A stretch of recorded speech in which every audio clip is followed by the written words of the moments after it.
Hello, hello. I wanted to throw my hat in the ring and talk about a Street Fighter 6 tier list. So I've got a friend with me here, and that's what's going to make this tier list interesting. I have been playing these games my whole life. I started in arcades, like with Street Fighter 3 and whatnot, when I was really, really young. And I've been to multiple Evos. I love going to tournaments and events. My friend here just started. This is his first Street Fighter. Yes, I have done none of that. So this is going to be a bit of an interesting dichotomy to see what the new player perspective versus like the like upper masters perspective on it is. So you're going to start. We're going to start with Ryu, and you're going to go first. I don't want to taint your opinions. Yeah, so I do want to say that. So I'm gonna put Ryu in C. Really? C tier. Yes. All right. Okay, let's hear the reasoning. So as a new player, I think for me, I think you need a lot of options to make certain things work. Like I think in a way it's really nice to start out as him and he has nice damage. But other than that, I don't think he really has a lot going for him. Like I don't think damage is a particularly unique thing. I think a lot of other characters do more damage and they're better than Ryu. But yeah, I feel like he's just really honest and it's kind of limiting and you don't really I feel like especially I feel like I kind of need some bullshit. Like I need a thing to work off of to secure wins. All right. So I would put him in upper B tier, lower end of A tier, because he is really honest. He's honest to a fault. Because you think about characters like Rashid, who can just fucking level 2 and now it's his game for the next 5 seconds, or like Aki bubble into Drive Rush and it's like you kind of just have to hold that and now you're playing their game. So he's definitely not S tier. But holy shit, man, it's the amount of damage. It's drain. This is a character that's surprisingly draining to play against, especially if like you're in a tournament, because like one stand heavy punch into Drive Rush, and there goes 60% of your health. And if you're a Kuma, there goes 70% of your health. And knowing that threat is constantly looming on you, like also he's got some pretty nasty pressure with Hishogi. You look at guys like a good example of this is Paladin. Paladin routinely sits around top 100 legend, and he plays on US EU servers. And when you consider that Japan has like 90% of all the legends, so there's like this weird MMR bubble over there where it's really hard to break in at all over here in the other side of the pond. The fact that he's able to take this character that far, I think is pretty impressive. And man, he just got so many buffs. Like the buffs were absolutely huge. So I'm going to see how this shapes up. But for me, he's somewhere around here. Yeah, for me, I think that all right, you need to be better than I am to make him work. Now, Luke, let's talk about the Lukester. Sandblast. Yeah, so I don't know a ton about Luke. That's but to be expected. That's fair. I think it makes sense to put him maybe around low A. Really? Okay. Yeah. I mean, you know, he's got some forward advancing moves. He's got a nice fireball. He's I don't know. He's just a Shoto, but he does it all right, you know, and he has pretty good damage. So interesting. Okay. I don't know. So for me, I feel like Luke is either lower end of A tier or B tier. We'll put him with Ryu for now. I'm almost definitely gonna move these around, but yeah, Luke got nerfed really badly. Like Luke, when the game was new, this motherfucker was like, you know, Luke just doesn't hit hard enough. He doesn't hit as hard as Ryu, and he's also a bit too honest, just like Ryu. Like he doesn't ever just get to hit a thing and now it's his game. You know, Luke has the same thing going on as Ryu, in that because they want them to be like the faces of the game, they don't want them to be like, you know, super bloated, like super oppressive characters that like people just hate fighting, and that kind of works against them. I feel like you could put either of these guys in A, and I would agree with you. All right, Chun-Li, the Chunster. I genuinely have no fucking idea. Really? You've never played against Chun-Li, huh? I played against one that beat my fucking ass. So. All right. Honestly, I don't know. She seems pretty good. I'll put her You- put her in B for now. All right, yeah, you can Just you can because put her that's anywhere. average. Because I do Okay, not know. I've got enough stuff to about the say about character. this character. This character also got nerfed pretty decently somewhat. Yeah, I am aware of So that. this character, one thing that they gave her that was fucking huge was being able to do her level 1 in the air. Just as a Street Fighter 6 like universal thing. That was never a thing before. And holy crap, that opened up a lot of options. Also, with Modern being introduced, only letting you have like 2 charge moves, and her stance, like she got some nice buffs going from 5. The thing about what's weird about Chun-Li is Chun-Li has always been like an A or S tier character. Usually, here's the trajectory of Chun-Li in Street Fighter games. The game comes out, and everybody says, yeah, Chun's all right. And then every single grinders, year, yeah. every single year. Like, dude, if you look at tier list for Street Fighter 5, near the end of that game's life, people were putting Chun in top 3, despite the fact that she barely got changed in any of the patches. Like, Chun-Li in Season 5 is around the same power level as Chun-Li in Season 1. Just people were just, figuring the character out. But for 6, she's got a lot of nice things. Like her lightning things, what am I, DJ? Her lightning legs are better now. She's just Chun-Li, but just better in every way than she used to be. She also benefited a ton from Drive Rush. Crouching medium kick Drive Rush is a huge part of this game's meta, and Chun-Li has always had, I mean, literally, bro, third strike, crouching medium kick, level 2, literally the thing that defines that game. Like, her crouching medium kick is so good, it was literally game-breaking 20 years ago. But yeah, that's where I would put her. All right, Jamie, let's hear you talk about Jamie. Jamie, I'm going to put him in C. Okay. I think that he has the potential to be B. I think he's just very volatile. I think there's some games where you're just going to absolutely shit on people with this character, and other games where you can't do anything. And it's kind of all revolving around his drinking mechanic, right? Some games it's just going to work out, and some games it just isn't. And you can't really play him with no drinks. Like, you have to interact with this mechanic, and it just kind of seems like you're juggling all these things for not the most amazing reward ever. Like, you need to get quite a few drinks before you're really like, okay, this is a character now. And by that point, the round's probably already over. All right, so, dude, honest to God, part of me wants to put Jamie in D tier. But let's put it this way. Jamie starts the round at D tier. I think Jamie is a bottom 3 character because he is penalized when he doesn't have a drink. He actually deals less damage when he doesn't have a drink. 90% scaling, I think. Yeah, it's retarded. He's literally an incomplete character. He starts the round at a disadvantage. Like, let's say you're Rashid, right? If you want to just dominate this matchup, you just immediately start the round with the EX tornado kick where you kick it forward and then you dash into it as well. Or, you Aki, you just immediately EX bubble Drive Rush. So he literally cannot get a drink off at all, and the round starts forcing your turn. And it's like, okay, well, what the fuck does he do now? He's a nerfed character for some reason. Yeah, I think he's too reliant on the drinks to be good. But here's, this is such a hard pick. So Jamie is a lot like Fang in Street Fighter 5, if anyone remembers Fang. Everybody wanted to play Fang when we saw the trailer. They're like, this character looks unique, he looks technical, he looks cool. Then he came out, and everyone realized immediately one of two things. Holy fuck, this character takes a lot of work. Those were most people's impressions. Then you had other people like Seagull and that one Warlord Fang, I forget his name, who were like, oh, all you do is just spam coward crouch kicks and crouching medium kick, and it's just a free ride to Masters, Jamie's kind of the same way. Jamie has a really strong dive kick, and he's got one really good special move.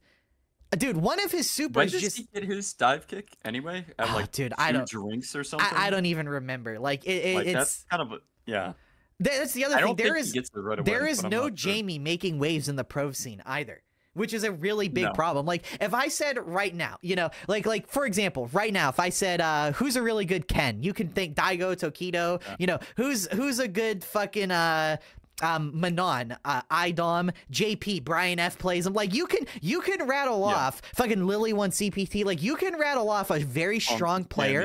Yeah. You can rattle off a really strong player for every single character in your game or in the game if you even moderately follow the scene. But you just like can't really do that for Jamie because even the really impressive players that play him, he still looks like shit. Yeah. And also, like, even one drink doesn't bring him to 100% scaling. It goes like 90, it's 90 ridiculous. to 95 like to 100. Yeah. Dude, I genuinely think Jamie should start. Now, here is the thing, though. I will say when Jamie has all 5 drinks, he kind of hovers like, you know, up here. Yeah. The problem is getting there. And by the time you get there, I think Jamie should start where, honestly, if the game has shown us anything, Jamie should start where either his 1 or 2 drinks starts now.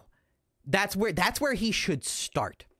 And if you don't want his damage to get too out of hand, make it so like for his last 2 drinks, it just increases his meter gain over his damage take or increased or whatever. But that's another thing too, is that you have to weigh the opportunity cost between doing more damage or taking a drink. Yeah, and that's the other thing that really fucks him over. You're already taking a damage hit by going for drink instead of damage enders. Yeah. And you're already doing 10% less damage. Like it's like, oh my god, you're double taxing his damage for no reason. All right, let's move on to Guile. Rough. As a matter of fact, I might actually want to move Jamie into D after talking to this character is really bad. He's got the potential to be really good too. Like if you're in gold and you just start the round off drink, backdash, drink, and then like do dive kick, string into drink, this character's like up here. Oh yeah, if you're like a low rank character, you could just pop like 4 drinks at the start of the round and then just watch. It's a lot like Jury. Like you watch like platinum and below Juries, they just backdash, fuha, and it's like, oh well, now this character's fucking insane. But then you watch like Master or Legend or even just local tournament gameplay, and they just immediately start the round with drive rush against Jury, and she can't do that, and it's like, okay, I see. Yeah. All right. Anyway, let's move on to Guile. Guile, I think I don't know. I think it's pretty safe to put him in S. I don't really. I mean, he's Guile. He's good. Yeah, I mean, I don't really have. Yeah, all right. I don't really have the thing, but I do know. Yeah, you know, he has a good DP. I've played against you as Guile, and I don't think you've ever even like come close to taking a round off me. Like it's pretty rough. Okay. I think Guile's S tier as well. I think Guile is fucking pretty ridiculous. The perfect dude. He did not need that buff to Sonic Boom. That was generous as hell, giving him a buff for perfect charge inputs.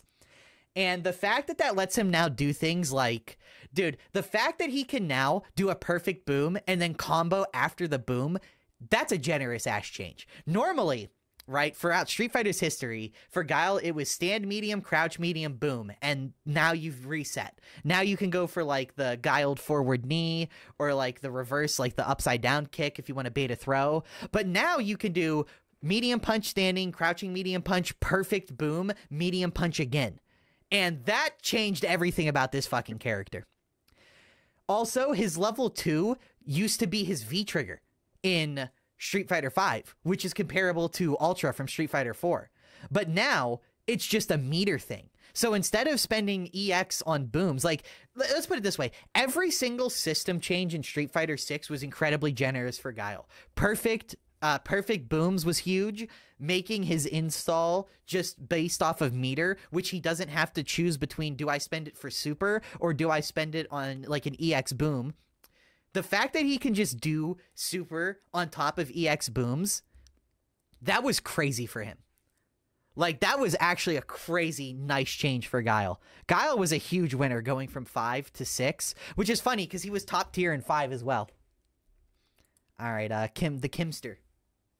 Kimberly. So I think this is probably a B tier character, I'll say. All right. You could probably move Chun up to A as well here. All right. I have no problem with that. But yeah, I think Kimberly's another one of those characters that's really volatile, and she does have some bad matchups. But it's really important for her to get what is it, her level 2, or is it actually her level 3 where she gets the music and That's gets her? level 3.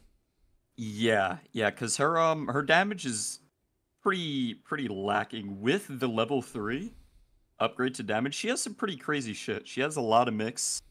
She has a lot of a lot of pressure, but it's a little gimmicky, and I think it's definitely more of a knowledge check more than like actual real like genuine you're in the blender kind of thing. All right. I have her in C tier. The more I play against this character, the more I'm realizing that she is just a lab character. Also, it isn't until Diamond that you see Kimberly's not just do YOLO slide or YOLO EX teleport from half screen and just hope you don't know to like jab out of it. And so it's hard to actually see what this character can even do because so few people play her at a level where they aren't just going full YOLO retard mode. Seriously, every time I play a Kimberly that is below like Diamond 3, I'm just immediately rolling my eyes because I shit you not, I must have played against like 30 at this point. And literally, without fail, every single one, this is how every game goes. The round starts, walk back, la la la, she does that little like skip, walk back animation. Anywhere from 2 to 4 seconds later, Hashogen, EX teleport right over you. And I tell you, every single time, EXDP. I just EXDP it. And then, also, another thing that I wanted to mention too is her defense is not good either. Oh, She yeah. relies a lot on system mechanics like drive reversal, which is not good. and drive reversal is, you don't want that. Yeah, she does not have much of a way out, and a lot of her pressure is super fake. Like, basically, you will never be a Buki. I mean, that's really what it comes down to. She doesn't have, she doesn't have fucking mid-screen knockdown into command jump into EX kunai and, just get fucked, guess 4 different ways, And like, the more I'm thinking about this character, there is nothing in her that stands out as super good. Also, the limit on the paint cans. In Street Fighter V, Ibuki's kunai, she starts with like... She could reload them as well. Yeah, she can reload them, and she starts with like 5, 6 kunai. Like, this is basically just Ibuki if Ibuki's mechanics were 75% worse. And it really hurts her. I don't know. I don't have too much to say against her because dude, my win rate versus Kimberly online is genuinely like fucking 80, 90%. Because like, you just don't see many of them.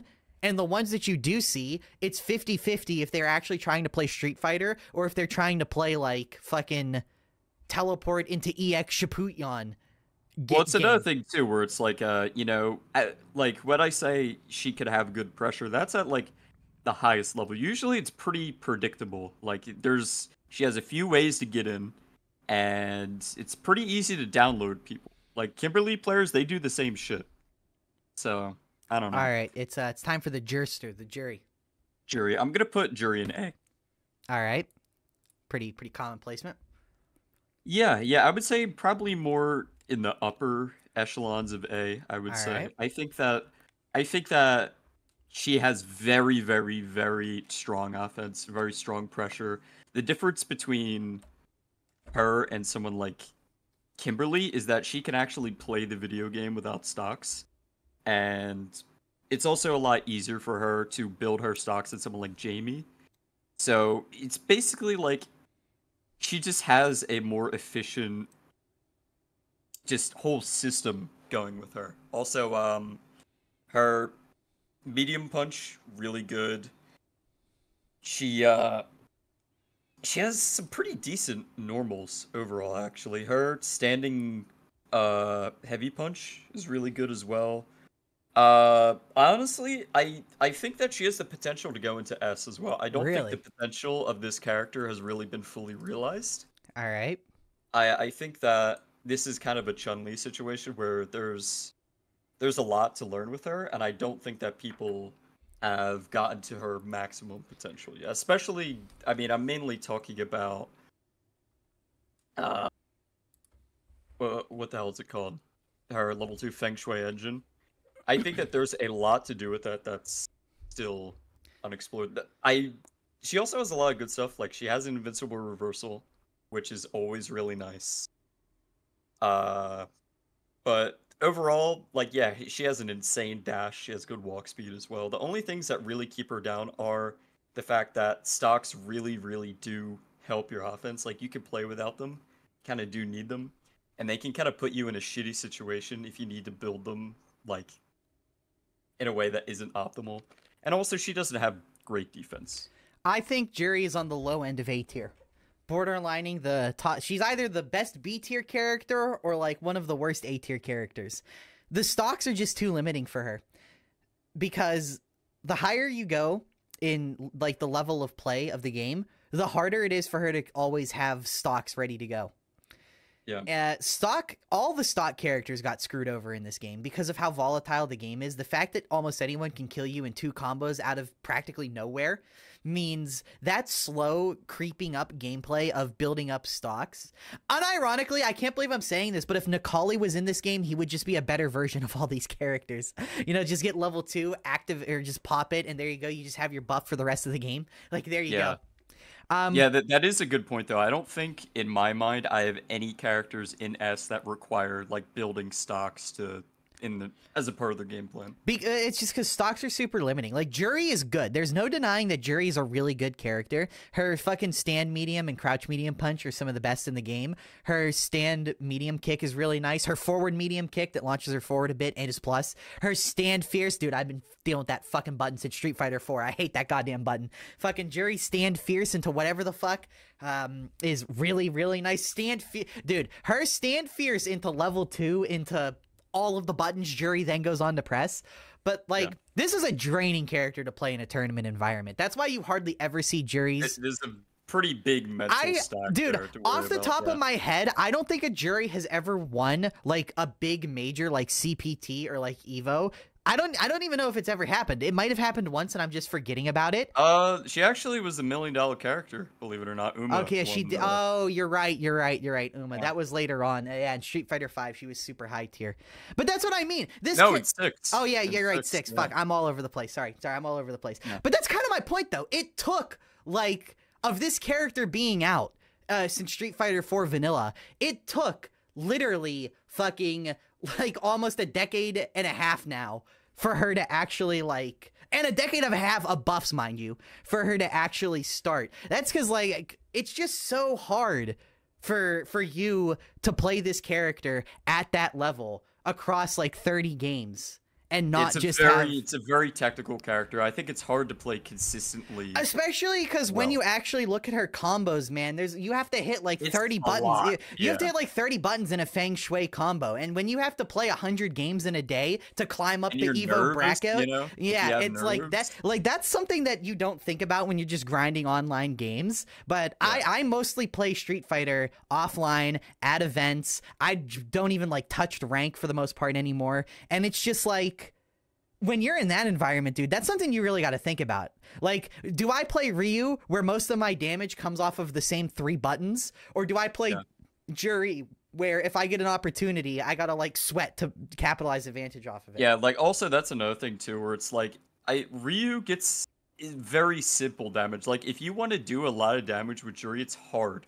Like if you look at the comparison between like a 5k damage combo in Ryu versus Jury, you will see, you will be flabbergasted. It's pretty crazy. But I will say that she is a demon on offense. Like unlike Kimberly, oh yeah, she has a lot of her pressure is real. That is real shit that is happening to you. Okay, the next few I'm very interested to hear your opinion on. So let's Sim, the old Sim man. Sim. So I've never really been a fan of zoners, but I don't know. I've really never played against a good Dhalsim, but he looks really hard to play for. I'm not quite sure how much reward.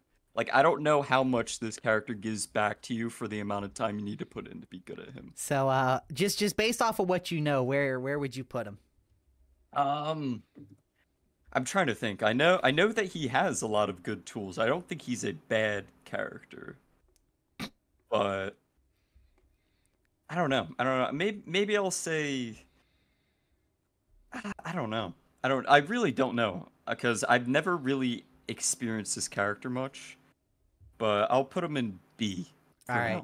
Okay. This character fucking sucks. This character, bro, he's either D or C. He's either top of D or bottom of C. We'll put him in C for now. This character is fucking Capcom was so afraid of this motherfucker after Street Fighter V. Dude, bro, there was a time, literally, I remember it, like, I get Vietnam War-like flashbacks thinking back to Street Fighter V. Literally, like, in Season 3, everyone was like, haha, it's Dhalsim, lol, lol, lol. Then, like, Season 4 comes around, and all of a sudden, like Broski and like other people just pop off, you know. Thank God Oro came and got those motherfuckers away from this guy, because it's like, you know, it's just like people, I'm trying to remember exactly who it was, but there is this one guy who posts YouTube videos, and like out of nowhere, he just shows up as like top 3 warlord. And then other people start looking at him seriously. And now, you know, there's like 2 Dhalsims in like top 8 bracketed Evo. And you're like, huh? This character went from like a joke character over the course of like a month, from like a kind of a joke character to like a fucking demon. He had insane damage, he had insane pressure, and he could force like 3-way mix-ups off of like 2 buttons. It was ridiculous. And ever since then, I swear to God, like the wrath of the Capcom gods, like it's like the Eye of Sauron has been on this guy. Everything about the system mechanics of Street Fighter 6, fuck him. Perfect parry. You don't even gotta swat his limbs away anymore. So with Dhalsim, the way you always dealt with him was you wanted him to do like his stand fierce punch, where his arms go across the screen, and then you just like stand light kick it. You're like, fuck off. But now you can just parry it, which basically cripples half of his game plan. And he's so much slower now. In Street Fighter V, he had a V skill where he could like chill in the air and like float. Like he could like, it was like a normal thing that he could like float around in the air, but he also had a V skill. So what he would do is he would like go in the air, activate his little hover, then he would like do like yoga Shangri-La, and you know, he'd like build a little fireball, then he'd shoot it, and that fireball would lock you in for like 3 hits, then he would teleport off of it. So he's like +3 off of this, and he teleported into you. And it's like, okay, so now he can throw me, now he can go for the spiral kicks, now he can go for overhead.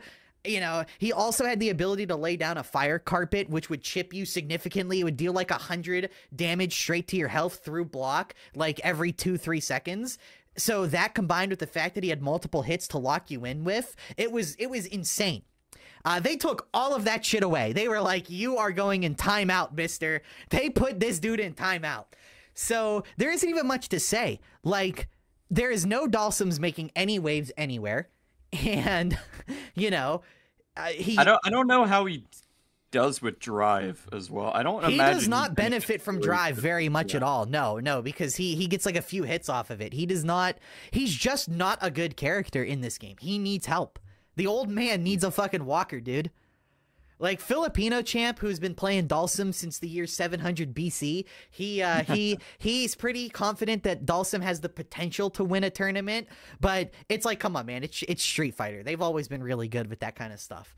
But it's like, yeah, but are we ever gonna see it in our lifetimes? Hopefully, you know, fingers crossed.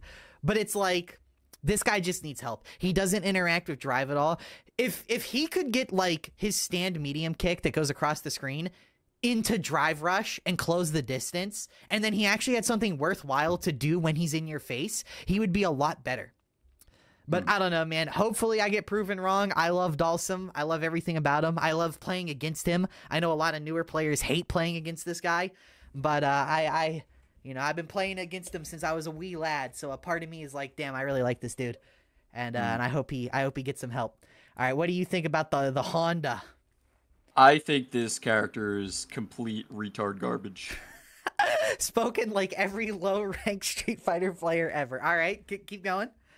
No, I mean, I've played against this character. It's not like I get destroyed. It's just brain dead. There's really nothing to this character at all. Like, no one plays this character. No one likes this character.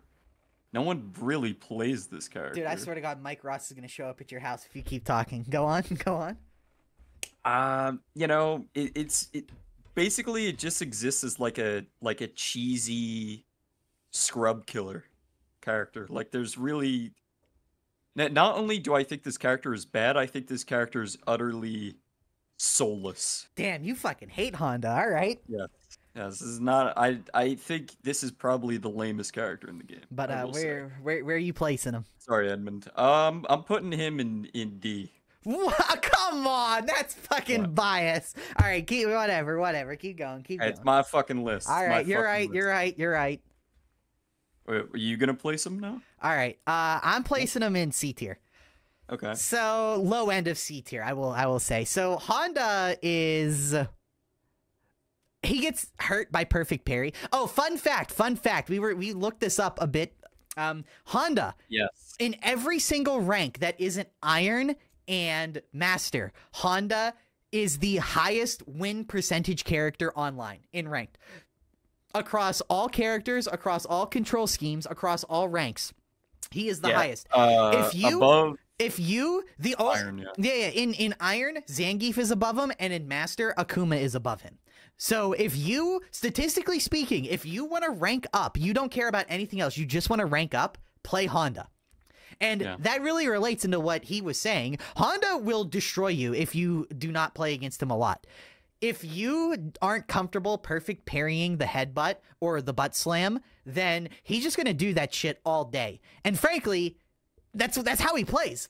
Like, butt slam is plus, and you can't really anti-air. I just don't respect the play style you need to have playing this character. With Honda, he's plus on the butt slam, he's plus on headbutt, and it's like, dude, I wish they would give him some more tools, frankly. Like, it's very linear, very straightforward, very predictable kind of game plan. It's not if you don't know what he's gonna do, it's if you could deal with what he's gonna do. He almost plays like a Guilty Gear character, pardon my tongue, but like, he's got his gimmick and he does his gimmick really well, and his gimmick will overpower you. But if you're familiar with it and know the counterplay, you just kind of dominate this character. And I just, he doesn't scale well at all. Like, he's another character that will destroy people online. But if this is your job, or you just take the game seriously and you lab the character out for like 10 hours, it's kind of hard to lose against him a lot of the time. Like, I know every time I fight a Honda online, I'm like, oh, cool, free win. Because it's like, I know he's going to headbutt me, and I know I'm going to perfect parry it, and I'm going to combo him, and then I'm going to do like some crazy-ass Oki setup, and, you know, I'm just going to win. You know, because he can't do shit about it. Yeah. All right, the Mr. Masters. Ken, I think that everyone is downplaying this character. I think this character is an S. All right. I think all the Japanese type players are afraid of big Ken nerfs. They're downplaying him hard. He's really good. He's just, I don't know. He's he's a Shoto, but he's got like he's just got everything you would really want, and he's got super strong tools. Jinrai. Jinrai. Yeah. Yeah, Jinrai, and he just has real solid stuff. I mean, the Japanese, they don't play bad characters. Like, they don't. All right, please let me talk about this character. Okay. I hate you motherfuckers out there who say Ken is the worst Shoto. Now shut the fuck up. No, you people are insane. You people are insane. Ken is there is a reason why Tokido himself, the demon himself, the man who's been on stage raging demon people, doing the demon emote IRL since goddamn Street Fighter 4, he played him for a few weeks and went straight back to Ken. Daigo played Akuma for a few weeks and went straight back to Ken. Everyone who picked this character up, or who picked up Akuma at the highest level, went straight back to Ken. Ken is arguably still the strongest Shoto. At least in the eyes of the highest level of play, Ken is still the best to most people. I know Akuma's kind of a demon online, but like, when you have to sit down and play, Ken is like where it's at, dude. Ken is insane. Jinrai is obviously insane. I will say, fun fact, if you want a pro tip to just destroy every Ken online, every single time they do Jinrai, just like EXDP them. They will be so taken aback by the fact that someone is fucking shouring you. I can't speak. I'm sorry. Shouring them. Sorry, I can't fucking speak at all. I'm sorry. But they will be so taken aback.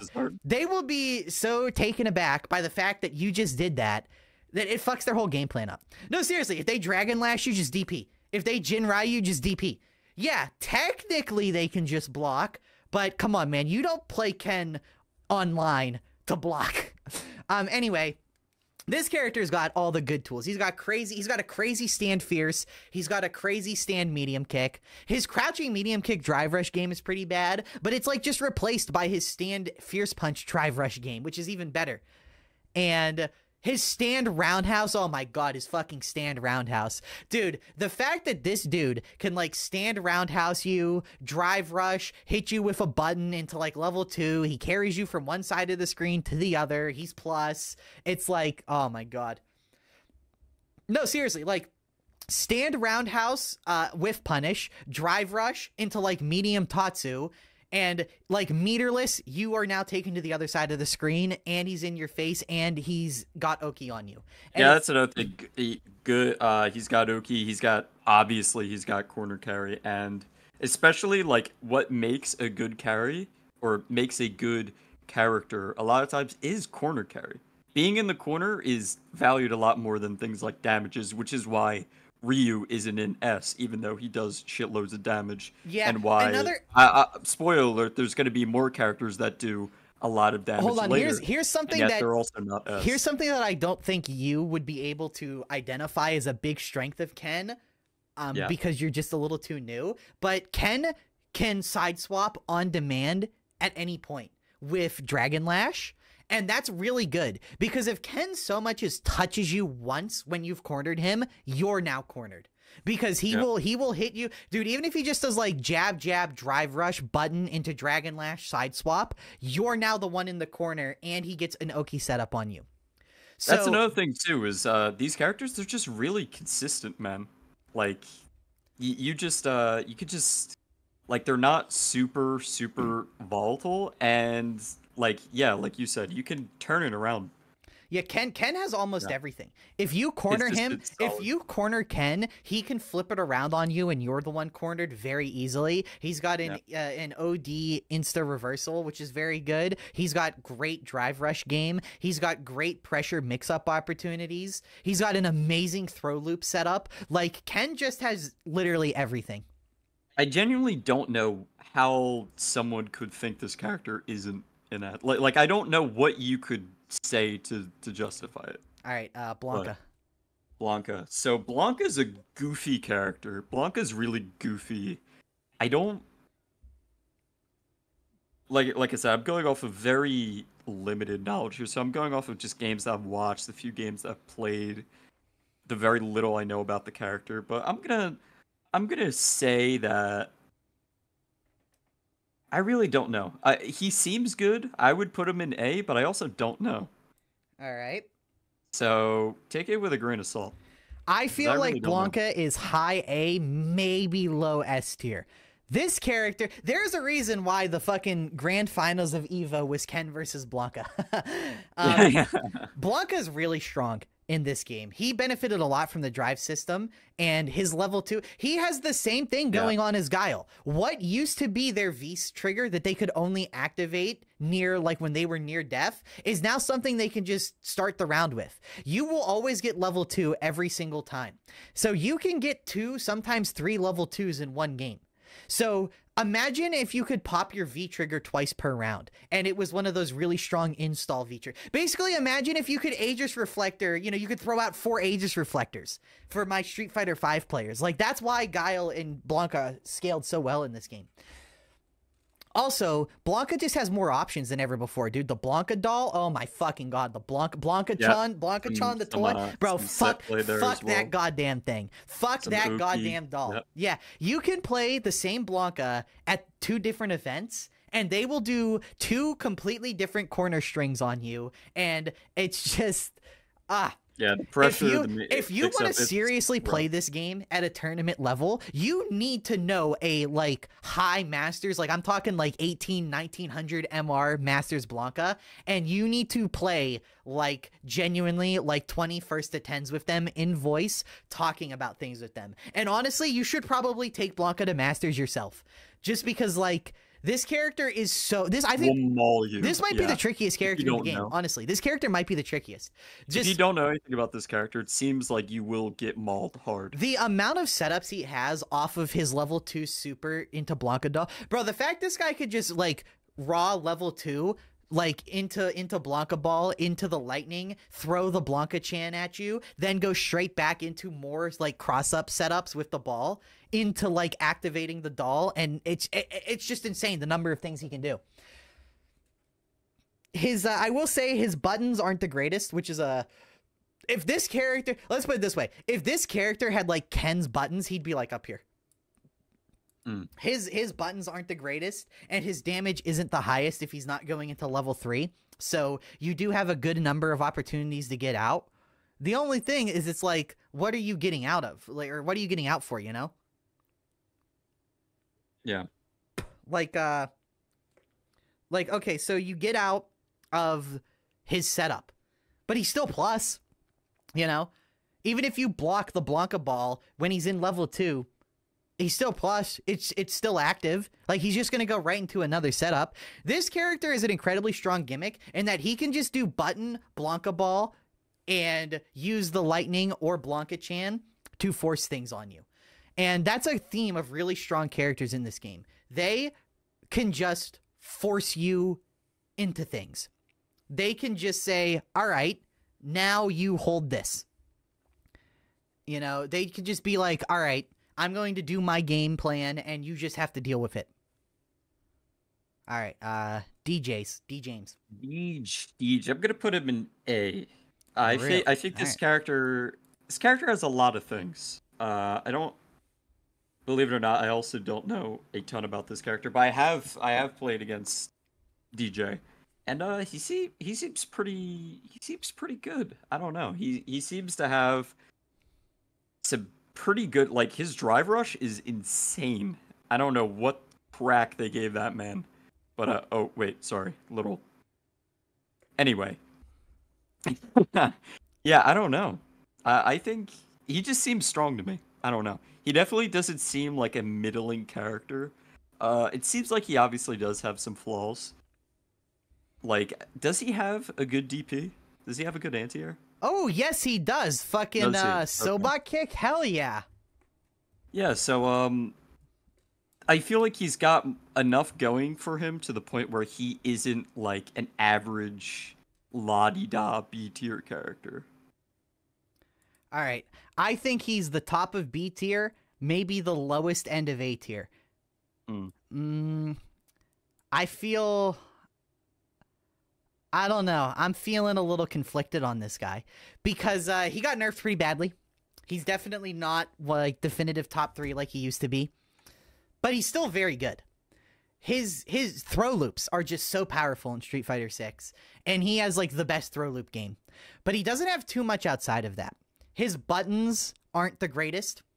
I mean, for God's sakes, his crouching medium kick knocks you over. Crouching medium kick drive rush is a huge deal in this game, and he just doesn't have that. He doesn't have many good buttons to go into his really good drive rush. At best, he can do it if you block the crouching medium kick, but like, okay, you can just jab him out of that. So he kind of, and even then, his, like, if he has level 3, his damage is high. If he has level 3 or he's got you cornered to where he can do like 3 fucking uppercuts in a row, then his damage is high. But in any other situation, like, you know how Ryu can at any point mid-screen hit you for like 6,000? DJ kind of just can't do that. At best, he's getting like 2,000 damage, maybe 3,000 if he spends some meter. Whereas all these like S tier characters, they're hitting you for half your life if they get you good in the middle of the screen. Yeah. DJ is the most corner dependent character in the game, yet he does not have Rashid's corner carry, nor does he have like Ken's ability to insta side swap on you like out of nowhere. And all of his special moves have a fake variant. Instead of having more utility, they have, I hope my opponent gets mind games by this, which is usually weaker than just having a good solid tool.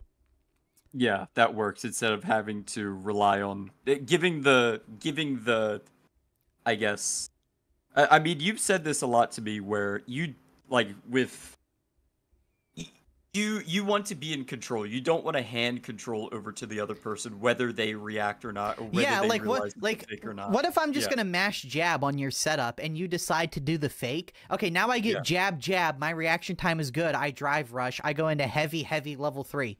And it's like, okay, now I'm out of the corner. You just lost like 35% life, maybe got sent into burnout, all because you wanted to try like see the reason why like Bison set play is good and like Aki set play is good and like Rashid set play is good is because all of their setups, if you try to mash out of it, you get punished no matter yeah, what. They force you to hold that and guess. yeah. They're in DJ control. Yeah, DJ set play gives you room to get out of it. Like here's the other thing, drive impact. Like, let's say you just, because let's say you expect DJ to like do his like forward, like low slash kick. If you're expecting that setup, it doesn't matter how he does it. You just drive impact out of it or drive reversal. It doesn't matter what he does. Whereas you can't do that shit versus Bison or Aki. They're going to fuck you up if you try to do that. Yeah, I think that sums it up. All right, Manon. Manon. I think Manon will let me think. So I'm trying not to bandwagon here and say what everyone else thinks, but I really do think that uh she's bad. I don't think she's very good at all. I think she suffers from a lot of problems that Jamie suffers from, in which, her stocks, man. Her stocks are rough. She really needs to get that going. If you can get that going, she's better. But having to rely on that is just such like it's really crippling, to be honest. But the thing is that I'm struggling with is I don't think she's as bad as Jamie. But I don't know if she's good enough to be in C. I think what I would do here is that I would move Ryu up one and then put Manon in C. Really? Okay. Because I think that she really struggles. I think she's basically just Jamie, but you have a little more to go off of. Like, first off, your medals carry over between rounds, so it can actually matter a little bit. But I don't know. I don't know. She's really really struggling. Okay. But I don't think she's as bad as Jamie. So, I think Jamie's basically a tier of his own. I think Manon fucking sucks, dude. I think Manon is bad. She's bad. And also another thing is like she needs to get like a decent amount of medals before she could do just like one SPD. I feel like Then she's just so Yeah. much worse than Geef right now. She Yeah. is just so there is literally no reason to play Manon over Geef. None. Yeah, Zero. Geef Zilch. can literally just throw out like whatever throw he wants, and if it hits, it does a bajillion damage. Just you don't need to build any stocks. You don't And need to hold do on, anything. Manon is currently experiencing the same thing I think about Marissa. There's another character that does literally everything they do, just better in every way. Yeah. And it's like, so she does have, what's sad? It's sad to Yeah. realize that Manon's stand medium punch thing where she presses it like 5 times and it's a little tricky based on spacing. Yeah. And there's a clip on Reddit right now that was posted in the last 2 days where it was a Manon versus Akuma, and the Manon just kills Akuma with stand medium punch into like throw, because like her stand medium punch is a little tricky because it can go right into another one and it's plus, and if she doesn't, it's still like her turn, but she might not. It's a lot like Akuma's target combo. And it's like, dude, when that's the best thing your character has, and then you look at motherfuckers like Guile who make you block because he's plus for like 10 seconds straight, and at any Another point he can thing throw is, overhead you, and it's like, holy shit. Another thing, I don't think she has a good anti-air. I No, don't she has think a really she, good anti-air. Her does she back really? her back medium kick is insanely good. Anti-airing isn't really her problem. She doesn't get anything off anti-air though. That's her problem. So And also another thing is system mechanics. I don't think she could she do has terrible pretty drive much rush. anything with drive rush. Like maybe 2 things with She drive like rush. throw. She can like drive rush throw. Like that's her best option. Yeah, Yeah. her drive rush game, she basically spends drive meter for a medal. She spends half her drive meter to gain 1 medal. Whoop-de-doo, you know? Honestly, I don't know. I'm pretty conflicted because I think she actually might be as bad as Jamie. Like the more I Like- think about it, I just because the thing is that I like Manon. I think she's cool, You know, I think that might be swaying me a little I bit, think they but were too she is afraid of pretty letting bad. these Yeah. characters with big stocks that affect everything about them. They were Yeah. afraid of letting these characters snowball. And I bet the conversation they had when designing them was, we got to make sure this doesn't become like Nikali if he started with his V trigger active. And I Yeah. think that really hampered a lot of Oh, these for sure. characters. Yeah, another thing that you said, which is pretty, I think we were actually throwback to the Helldivers video. One problem there is that with a lot of the stratagems, a lot of them just did the same exact thing. They filled the same exact thing niche, and when two things fill the same exact niche, there's it's very rarely that they're completely equal. There's always one, whether it's by a lot or by little, will be better. And as long as there's one that's better, one will be picked 100% of the time, and the other will be picked 0% of the time. All And right, that's one Lady of Manon's flaws. Lady Marisa. I don't know anything about this character. Really? Not a thing. Not a thing. I know she does a lot of damage, and she's got big fucking muscles, and she has fucking helmet on her head. So where Hair where helmet. where are you gonna place her? I, I don't know. I mean, I don't even think I have a frame of reference to even like guess. I'm gonna put her in C All right. because I know that people think she's bad, so I'm just I gonna go with that. I feel like she's the top of C or the low end of B. Mm, Lady Marisa, no, you know what? Right now, this character is fucking down here.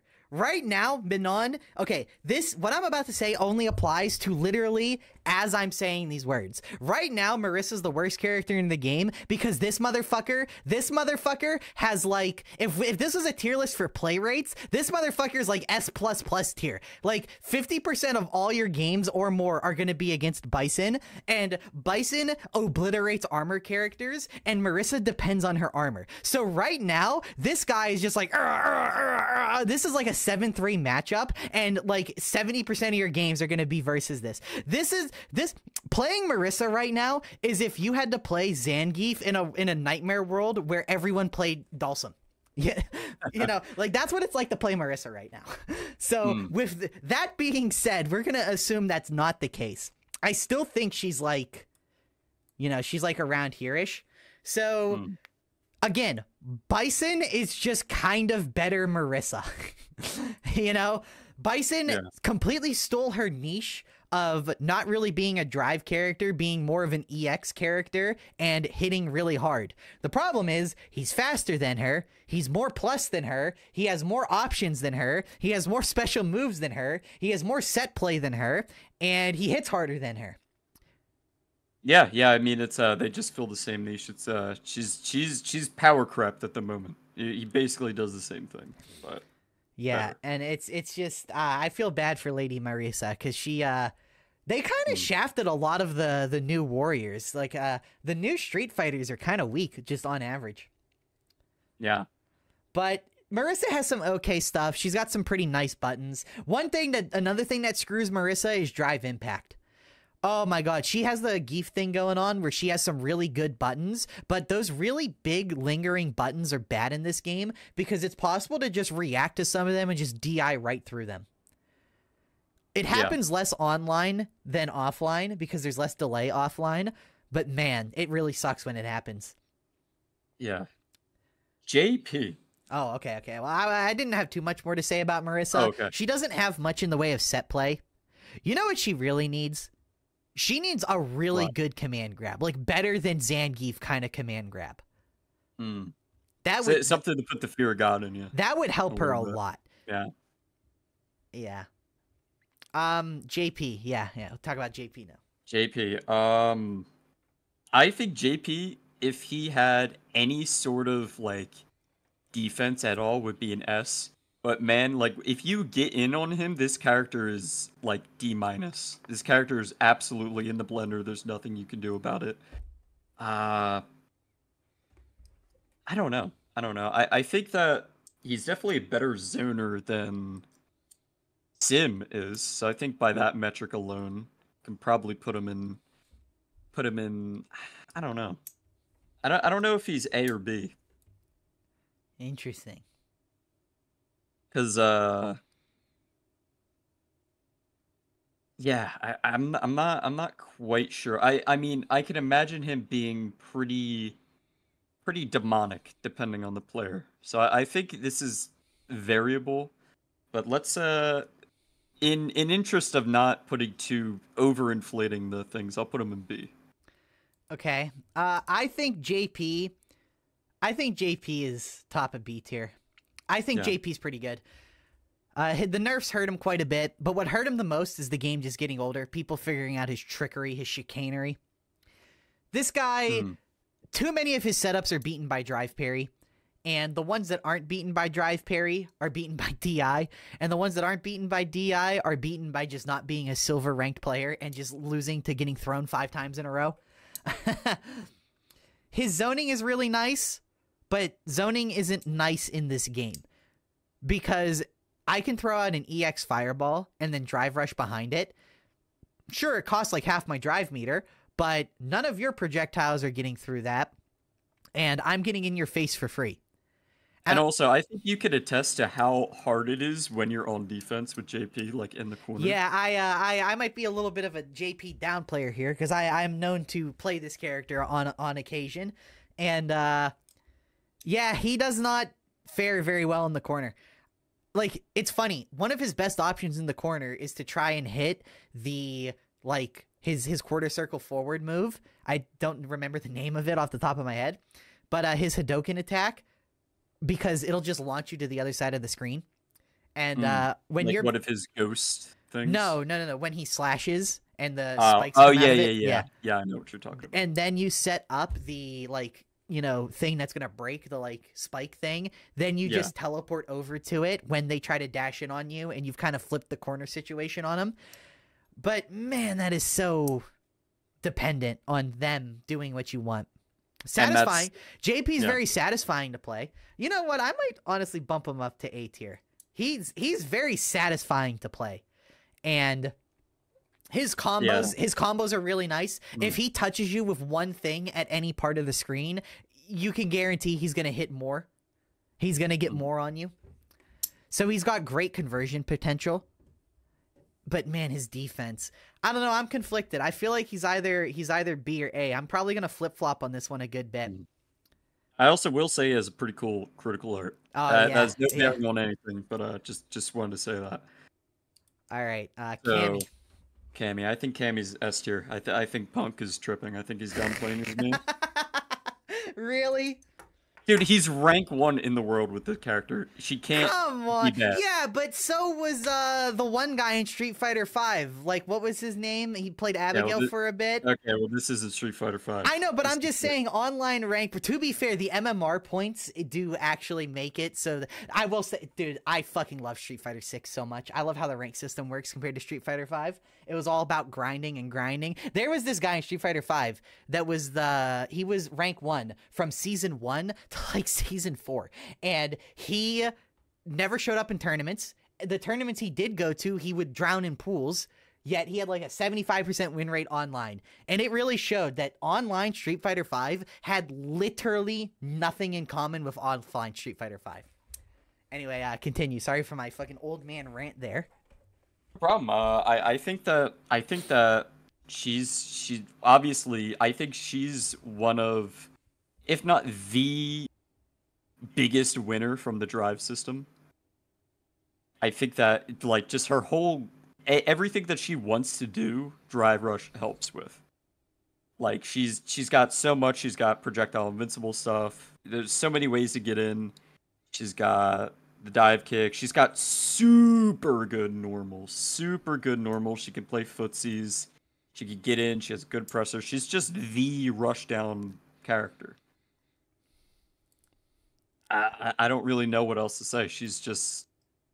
I think that she does rush down best. I'm not really considering Ken's like a rush down Shoto kind of hybrid, but I think that out of everyone whose sole game plan is to just like completely run it down, I think she does it the best. So I snuck Cammy to the top of A tier here. Yeah. Big problem that Cammy faces in this game is she was a top tier and overplayed in Street Fighter V tournaments. So you might say, Tanner, what the fuck does that have to do with this game? I think she had the same treatment as Dhalsim. Matchup knowledge? No, or, no, Dhalsim, the Dhalsim treatment. So, fun fact, in I forget if it was CPT or Evo, but out of the top 16 of one of those two in Street Fighter 5, like season 3, it was like 7 people were Cammy out of top 16. Literally like 50% of them are Cammies. Yet none of them ever won anything. Like, you would see Evo top 16 season 2 or 3 in Street Fighter 5, and it would legitimately be like 50-60% of everyone was playing Cammy. This character was nuts. And I think Capcom didn't want to see that. A huge part of that was her fucking dive kick. Dive kick is so nerfed in this game, you can consistently and reliably DP it. You could not do that in Street Fighter 5. That is a huge nerf. That is a huge nerf. Also, without Corrin in the game, she kind of fills Corrin's... She's trying to be Cammy and Corrin at the same time. Yet, she's not as good at the Cammy as Cammy was in 5, and she's not as good as Corrin was.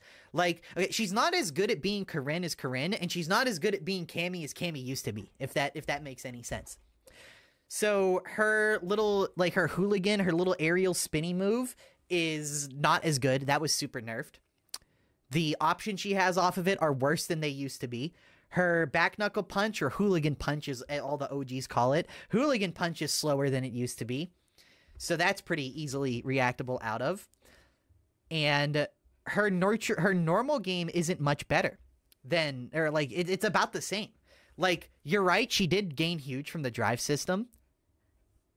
But at the end of the day, this isn't Street Fighter 5 anymore. Street Fighter 6 is all about big damage, big explosive, swingy damage out of nowhere. Cammy doesn't have that. Yeah, she has the best normals in the game. Yeah, she can do like button, button, button into button, and now it's a frame trap if she's gonna button again or not. And if she does, you get hit, and if she doesn't, you know, you just waste your turn.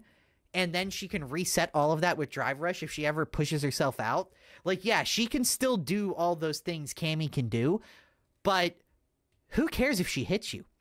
What? She does button, button, button, spiral arrow? Button, button, button, drive rush, heavy, cannon spike? For what? 3,000 damage? People, like, can do the exact same thing for 5,000 damage, you know? And it's just like, okay. Also, her corner carry fucking not nearly as good as all the top tiers. That's one of the big things that makes me agree with Punk and say that she's not S tier. Her corner carry... Like, bro, Rashid carries you from corner to corner. Ken carries you from corner to corner. If she spends Drive Rush, Aki carries you from corner to corner. Bison carries you from corner to corner with Psycho Crusher. Ed can do it with level 2. Like, every single S tier character in this game can take you from 75% of one side of the screen off of one button, lead into a combo that takes you into the corner and gives them a plus Oki setup. Cammy doesn't have that. And I think that is a huge problem for her because Cammy only works in the corner, yet she is one of the hardest top tiers to actually consistently get you in the corner. She has to walk you down into the corner with buttons. Let's put it this way. If Cammy had a new move that was like Spiral Arrow, but instead of just pushing you back and knocking you down, it carried you along with her, like carried you along the arrow to the other side of the screen, then I would say, yeah, she's probably like top 3. She's fucking insane. But, because that's the thing, half of her setups just don't do anything in the corner. She can't do any of her aerial stuff, because once you get to a higher level of gameplay, it is so easy to just anti-air. If she tries to do button, button, button, hooligan, cannon spike, like downwards, like dive kick, just DP, fuck off. DP, DI, get away from me. Perfect parry, that's another thing. She also lost from parry because Cammy seems better the worse you are at the game, and she seems worse the better you are at the game. Well, no, you laugh, but think about it. Her, like, like you said, she has super strong normals, and her game plan revolves around normals. Okay, but if she has, what, 3 really strong normal button strings that she has to alternate between? Well, if you recognize what she's going for, what's stopping you from just perfect parrying her mid block string? And then you turn her greatest strength into a weakness. You know, after you perfect parry them once or twice, they're going to be like, oh, fuck, this guy knows how to parry my strings. Now I have to like super mix up my strings. And that's the thing. Yeah, if you let Cammy just sit there and press buttons on you all day, she's going to eat you alive. But this is a game. Basically, if you're good enough at anti-air to where you shut down her hooligan, it basically disables it as a special move. And you are, you know, you're aware of her game plan enough that you can perfect parry out of her block strings, then it shuts down a lot of what she can do.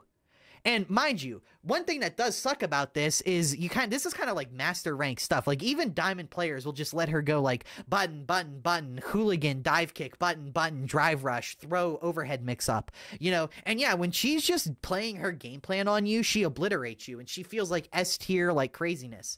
But the moment you like sit down at like locals, like for example, because I live really close to New York, so like it is possible for me to go to NLBC, and that's where like arguably some of the best competition in the world is. Go to NLBC and watch people play against Cammy, and like she'll do like crouching light punch, crouching light punch, crouching medium kick, perfect parry, you just got comboed. And then, you know, like Cammy versus Ken, crouching light punch, crouching light punch, crouching medium kick, perfect parry, stand heavy punch, dragon lash, now you're in the corner.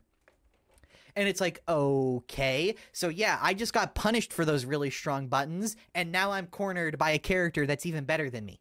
And it's like, okay, that really sucks. And because no other character is as button reliant as Cammy is, they don't really face that situation nearly as much. And the other thing is, what buttons does Cammy have that are like oppressively good? Like, yeah, she has the best stand medium kick in the game. Well, maybe Bison, nah, they're about on par. But it's like, you remember the video we were watching with the Zangief guy and how he kept parrying the medium kicks? Yeah. It's the same thing here with Cammy. Like, if you know it's coming, you just drive parry it. You know? And yeah, sure, that enables her to throw the drive parry, but if you get thrown off a drive parry, you only take 2,000 damage. That is a whole lot better than getting a wrong read on a Guile or a Ken and getting hit for like 5,000-6,000 damage. You know, you get a wrong read on Guile. Like, let's say because here's the thing. Here's another thing to consider. If Cammy shimmies you, what is she gonna do? Stand fierce kick into like drive rush, stand fierce kick, cannon spike for like 3, maybe 3,500 damage. If you get shimmied by Guile, he's gonna do stand fierce, like fucking perfect boom, level 2, fucking boom, boom, boom, dash in, you know, button, button, button, boom, boom, boom, drive rush, button, you know, it's gonna be like 7,000 damage, and you're like, holy shit, I never want to do that again. You can afford to get shimmied by Cammy like 4 goddamn times. You can only afford to get shimmied by most of the top tiers once. That's my logic with Cammy. All right. Yeah, I didn't really think that far in. I just see big button, fast, you know, big drive. All right. But I am going to keep my tier list the same. I don't want to move it around. Fine. I want it just for history's sake. This Lily, is the less informed. You know, I don't want to put you on the spot here on the YouTube. But I watched some Lily matches the other day. Dude, I got fucked up by this. Like, yeah. Dude, I was playing this like 1800 MR Lily in Battle Hub, and they like fucking obliterated. It was kind of rough to watch. This guy was kind of. I never played against. I'll be honest, I've never played against a Lily that high level, and it showed. I was getting eaten alive by some of the things that she could do.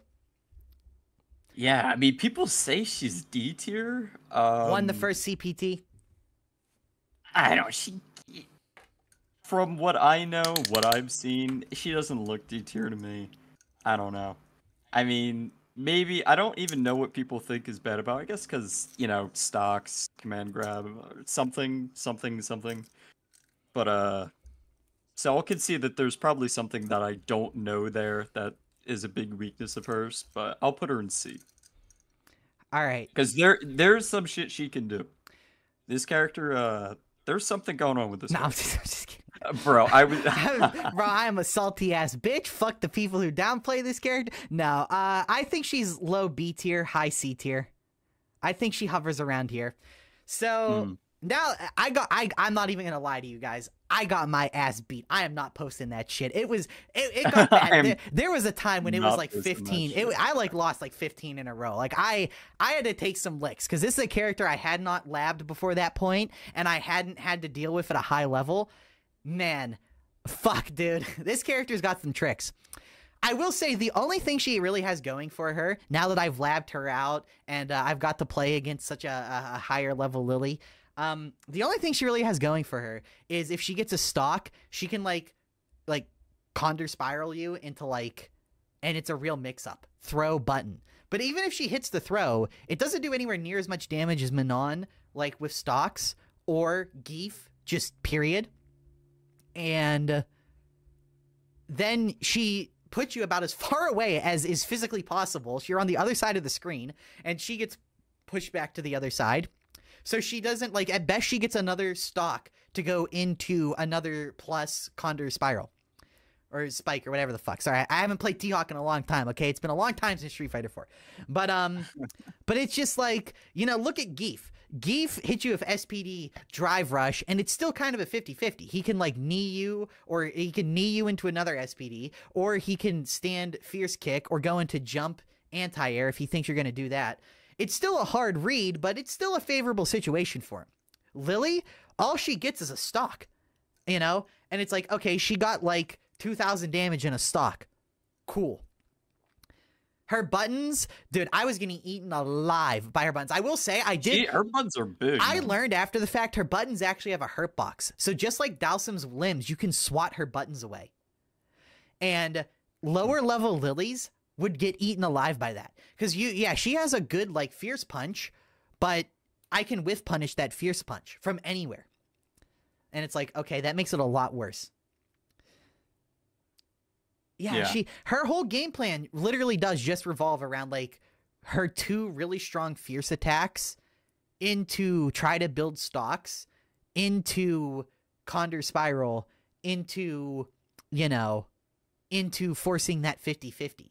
But like that's all she can do. Also, something that I learned after the fact that I should have been doing that I wasn't, drive impact the Condor Spiral or just perfect parry it. If I was doing that, that would have shut down a lot of the game plan. Yep. Like, that was just a prime example of getting eaten alive by not knowing the matchup. But yeah, exactly. She loses to perfect parry. If you have a fireball and can constantly put the pressure on her to stop her from getting stocks while you drive rush in.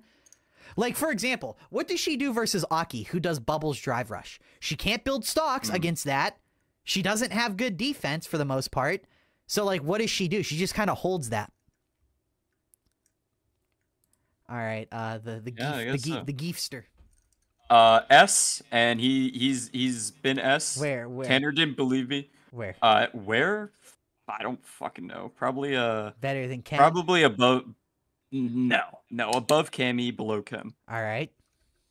I mean, are we gonna order this actually? Yeah. I didn't know we were doing this in order. Oh, okay. I'll have to think a little more then. But yeah, Gief is good. Tanner thought he was bad. I told him he was good. He was bad for a long time. He didn't believe me. He didn't think the buffs were enough.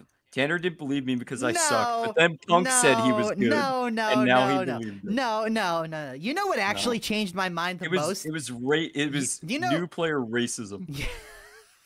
You know what changed my mind the most about Gief?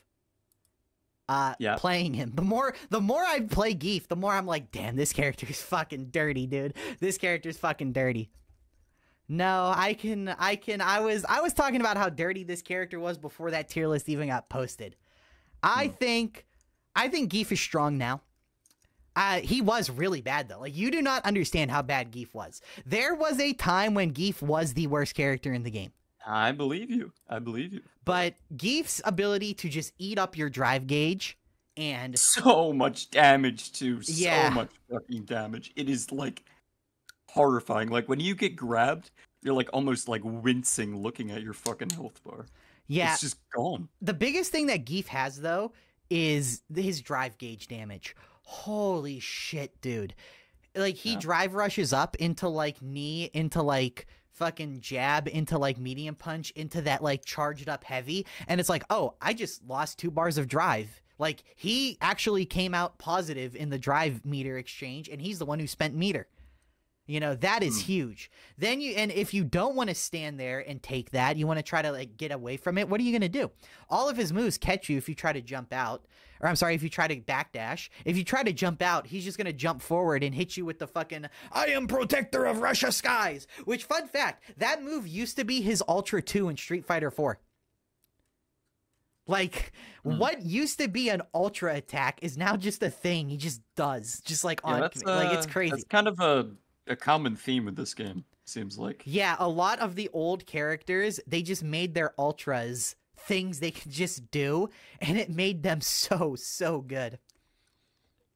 Yeah.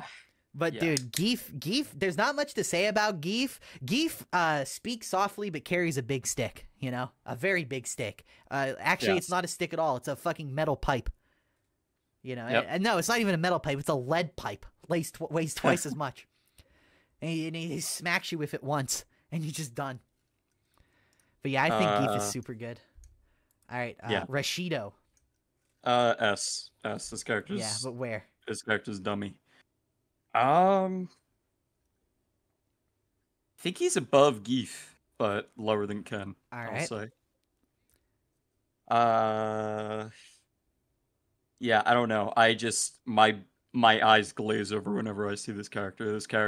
This character's offense is, I hesitate to say unfair, but it's brutal. Like, you're kind of fighting for your fucking life against a good Rashid.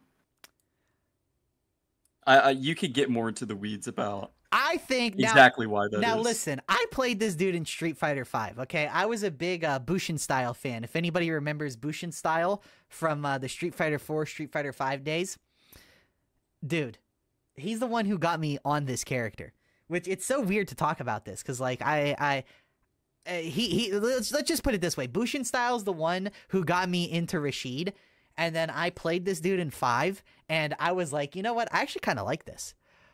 Oh my god, he is so much better in 6. Holy fuck, this character's crazy. This character is insane. I think, compared to everyone here so far, he's definitely the best character on the list right now.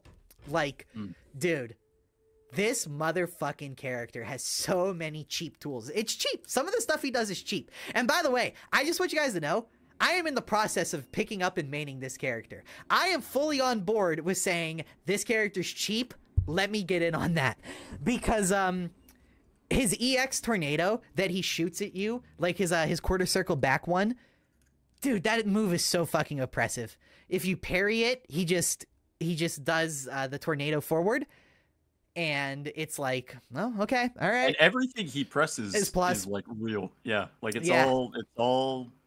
His block strings are like 12 hits long. At any point, he can go into a throw, which is real. At any point, he can go into an overhead, which is real. It's only -4 too, so it's not even like punishable. And it's like, because it pushes him so far back. And at any point, he can drive rush to reset it. At any point, he can do his little quarter circle back tornado move, or his target combo that he can cancel into tornado, his fireball, or his eagle spike to catch you if you're slipping. At any point, he can cancel anything into throw. This character has so many setups. He's so unfair. Oh, another thing that's really cheap. This character, every fucking combo he does, if he spends one EX move, corner to corner. Corner to corner. And he's right on top of you. And he's plus. And it's like, bro, I will literally, what sold me on this character and said, I need to play this guy, is when I cornered him, then I got hit by a jab by a Rashid into drive rush, buttons, into like 3 special moves. One of them was EX, and then I ended up in the other side of the screen's corner. He did level 2 super, and like, I just got carried corner to corner, and now he gets like 3 free mix-ups on me that I just have to hold that and guess out of. That's when I said, all right, this character's a little bit cheap.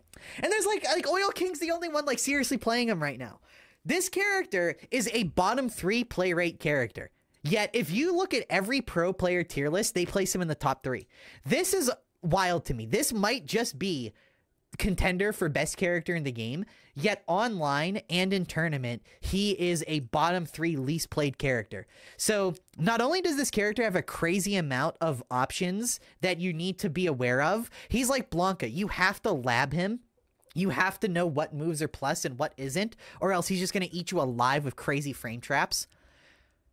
Like, this character, oh, he also has a crazy throw game, crazy drive rush too. And he's like, and he has the invincible reversal as and well. he's like Bison in that half of his attacks, his whirlwind, his quarter circle back, his quarter circle forward, and his fireball, they all beat drive impact because they all hit 3 or more times exactly. So you can't really DI him unless he's doing that one like target combo. So he everything he does beats DI. All of his setups leave him plus and at, you know, like right in your face. It's just, this character is absolutely oppressive to try and defend against. And he's so easy to get in with. You do a fully charged fireball and you jump, or you spend EX meter to, on his quarter circle back, launch the tornado forward. The opponent has to hold that, and then you just like jump. And you have so many options, and especially in a tournament setting, if you have not played against this character, like you're going to get it's mauled. exhausting. Like it's exhausting to play against. Like you're going to fuck up. In the Like, same way Jury was lot. exhausting to play as, Rashid is exhausting to play against, because at any given moment, he has like 3 different ways to mix you up. They're all real. You know, none of it's fake. None of it is like, oh, I have to mash out there. It's not like fucking, you know how like Ryu has a shogi and Akuma has the fire fist, and it's not real pressure. Like, it can be real, but you gotta mash out. No. Rashid is real pressure. If you mash, you get hit no matter what. And it's like, holy shit. This character is absolutely crazy. I just can't believe the fact. Oh yeah, and by the way, fun fact. He is just like Honda in that he's like top 3 highest win rate online. He's a bottom 3 character with one of the highest win rates, and every pro player agrees he's like a top 3 character right now. Seriously. So not only do you have to know the matchup, like your match, you have to know what game he wants to play. You have to know his frame data like intimately. And you have to know what your character specifically can do about it. Oh, interesting. So the new stats just came out. Oh shit, we're gonna. Yeah, what about Bison? Tell me what is Bison's win rate? 57%. Holy fuck. Yeah, I've got a lot to say about Bison because I played he's a scrub annihilator. Oh my god, Akuma's down. He's this in master right now. He's second lowest. Lowest is still Ryu. Yeah, I mean, that doesn't surprise me. That does not surprise me. Akuma is very overhyped, but we're going to get into that. Yeah. All right, Aki time. Anyway. Aki, this character is so weird. It's S. Well, first off, put her in S. Man, what a just a nightmare and confusing, what a glow up, like, rough character to play against. Yeah, like seriously. Like this character, like is it her level 3? It could go through projectiles. She grabs you and just annihilates you. Her level 2 hits the other side of the screen. So if you try to if you whiff a button or if you try to charge anything, she just punishes you with a full super. Yeah. She's got some pretty big ass fucking buttons too. Her zoning is really good, which is insane because of how crazy her offense can be. Like, she could zone you so well, and you're just playing on her terms so often. Like, you're always playing on the Aki's terms. Like, if she's zoning, you're gonna have a hard time getting in. And then once you fuck up, she's in. And she's gonna be on you, man. And there are some crazy Aki combos, too. She does a lot of damage. And, you know, the Oki as well. You know, like, she's got her fucking puddles, got her poison and shit. She's got a lot. She also has her command throw. Like, she's just got options, and I don't know. It just works. Is she better than Ken, though? That's the question I'm asking myself. I'll say yes for now, but let me talk myself out of it real quick. So, because Ken is my beat stick. If a character's better than Ken, they're probably too good. So, Aki... What a glow up. This character was widely regarded as dog shit for a very long time. And then in the same patch that made Geef S tier, made her S tier as well. So this character, wow, what is there? Where do I even begin? Oh, I know where to begin. Bubble Drive Rush is the most prime example. It's like Urian's tackle from Street Fighter V. It is just something she can do at any point. She can EX bubble and then drive rush behind it. And you can like EX DP it if she times it poorly. If she times it well, then the bubbles will put you in block stun, you know, as she's starting the drive rush. So a good Aki, you cannot even like reversal it. So Aki has a few ways to force herself into your face. She has incredible buttons. She feels oppressive to play against, genuinely. Because she can do so many long-range buttons into... She can do so many things into Chain Whip. She has so much set play with the poison.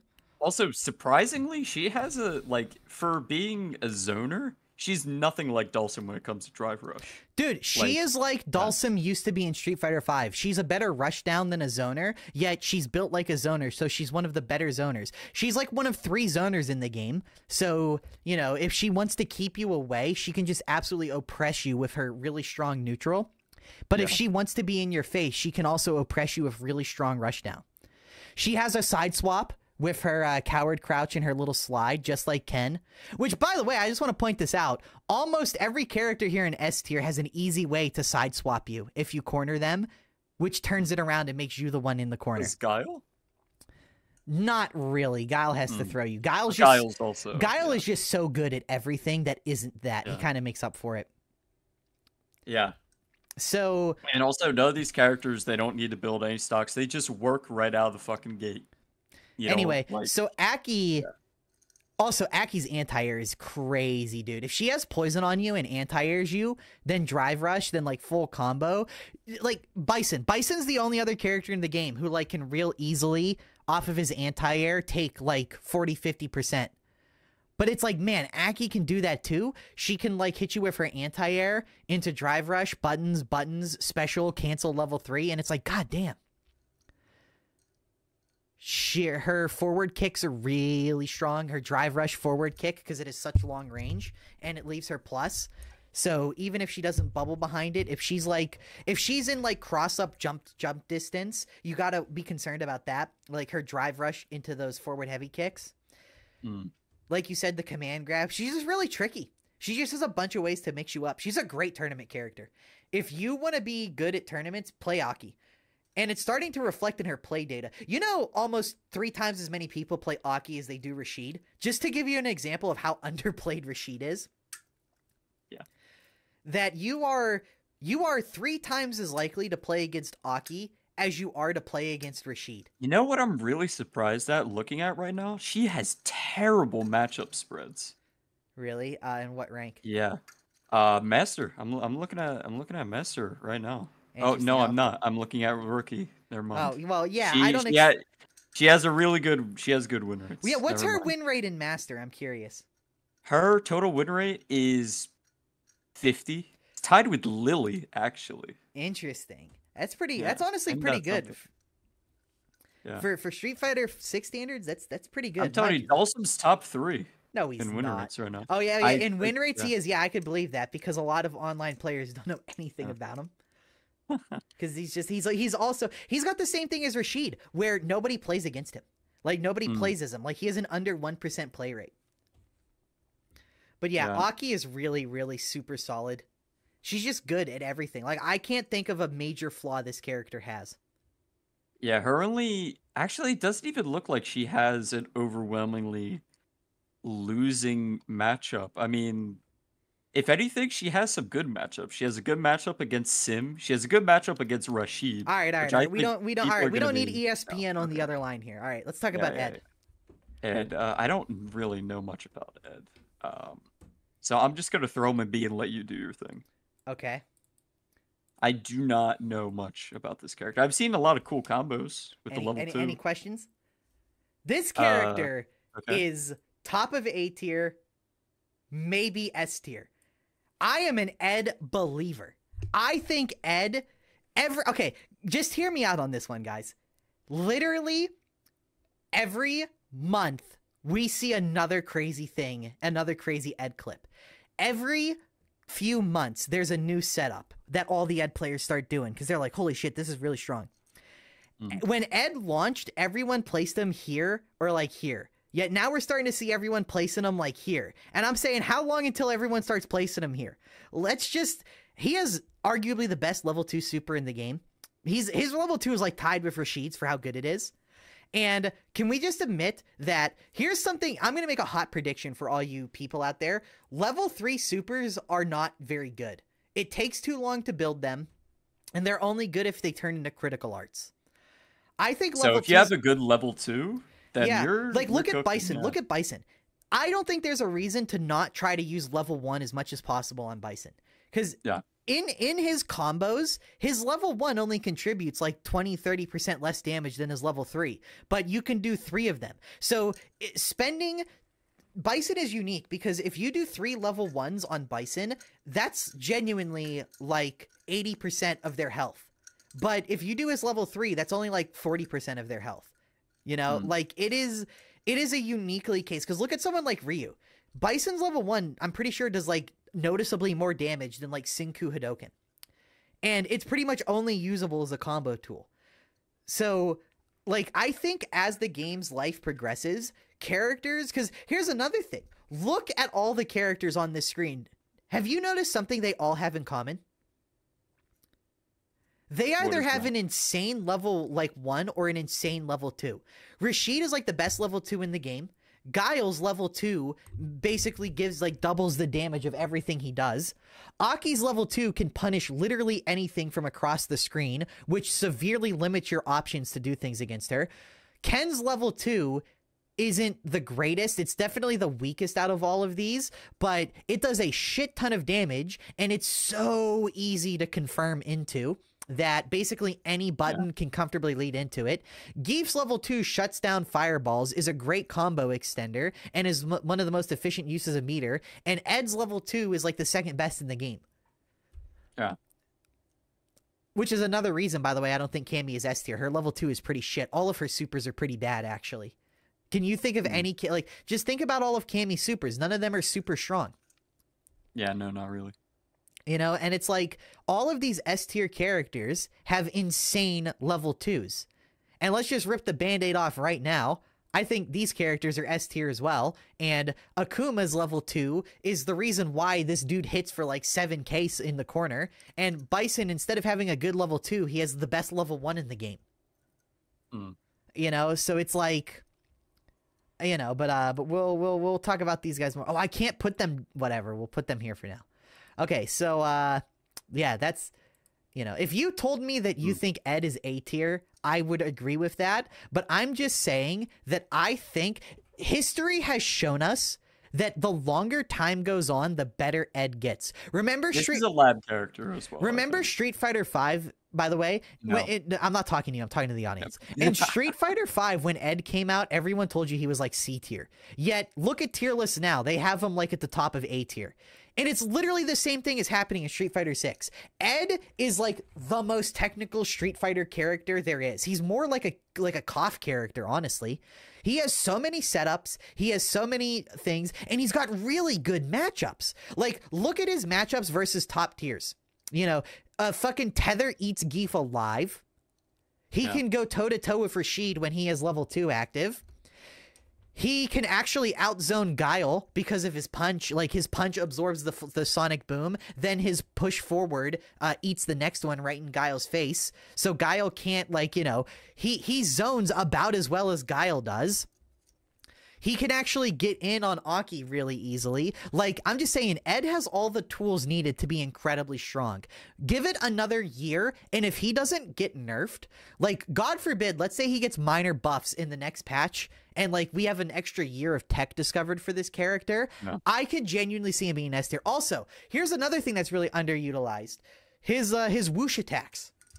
The ones where he has, like, Dhalsim stretchy limbs that just can't be swatted away. Like... You hardly see people abusing those. But I don't know, man. I just feel like... I don't know. I'm trusting my gut on this one. I feel like this character has potential to be a top tier. I can't argue with it because, like I said, I don't know a fucking thing about this character. But you make you make a All you right, make you make an argument. let's go through Akuma. Akuma is there's a lot to say about Akuma. Yeah. Believe it or not, I don't think he's a good tournament character. What? I think no, I don't think so. I think that you need to be incredibly locked in, and I think that with how volatile this game is and how explosive it is, I think that the low life matters a lot. I don't think we'll be seeing an Akuma win a big tournament soon. Really? All right. However, on ladder, this character He's a fucking nightmare, yeah. easily like top 1. Especially if you were to like give it another year and let's say Capcom doesn't touch the character at all, the So things is, that people will do with this character is genuinely horrific. Yeah. Where, I just want where you I place just want to him? put dude, I mean after the things you fucking do to me with this character, it's number 1. That it's rough. That like that's it's Yeah, so No, spoiler, I love Akuma and I've been playing this guy since Third Strike. He was the first ever character that I mained, quote unquote, in Street Fighter. Little 5-year-old Tanner. The first character I gravitated to. I'll never forget it. My dad took me to the arcade. There was Third Strike and little 5-year-old Tanner on a step stool. Fucking first thing he did, I want to play this guy. Play Akuma. But continue. Yeah, no. Like if you're playing against a good Akuma, it is like genuinely. It feels like you actually can't play the game. That's how it feels for me. Where it's like literally you might as well not even play. It is like the offense is so oppressive to the point where it makes you not want to play the video game. There is no other character that makes me feel that way in this game. In terms of like how oppressive their offense is. All right, now let me talk about Akuma for a bit here. So I definitely don't think Akuma's the best. I think theoretically he's like in my top 3. The problem is the low life. Dude, it's never been a problem until it became a massive problem. It's a problem in this game. It is so fucking easy to convert one big button in mid-screen into a drive rush, into more buttons, into a level 3. And because level 3 resets all scaling back to 50%, oh my god. Like, at the end of the day, Akuma versus Ryu. Ryu hits stand heavy punch, drive rush. Stand heavy punch, back heavy punch, drive rush. Stand heavy punch, back heavy punch, heavy donkey kick, level 3.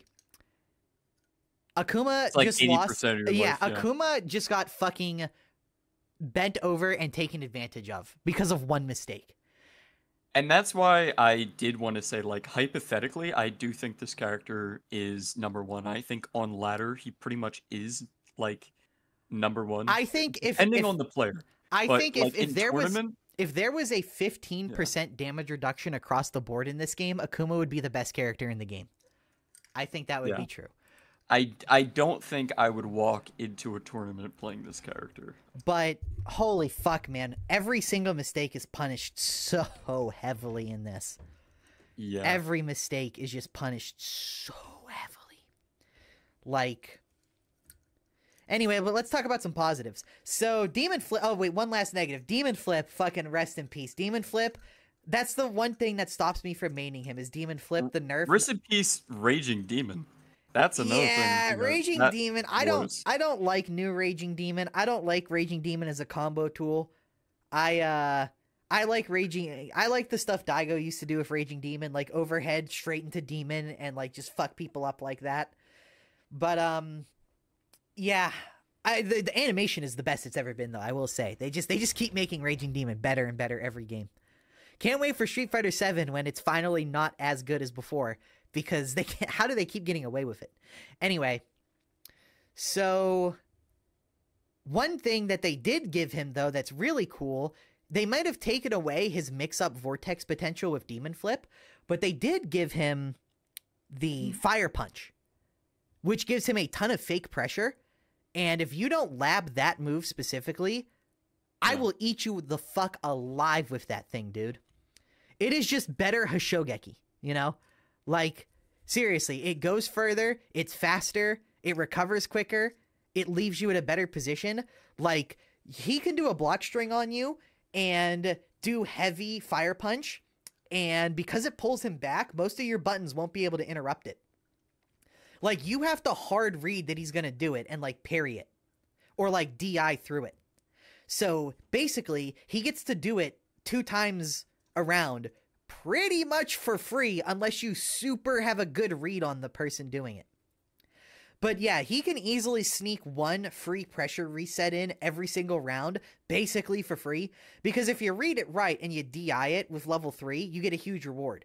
But let's say he does it early, and you get a perfect parry, and all you get is like some rinky-dinky 30% scaled down like shitter combo that does like 1,000 damage to him. Like, who cares? The reward is I get to reset pressure and go for another 50-50 on you. And the risk is you do the same damage to me that I would have dealt to you. And you reset us back to neutral. Like, okay, cool. You know? So that's really good. I think his command grab is surprisingly good. Especially if the trick is to set it up. Like, okay, for example, you know how people always do like stand heavy kick,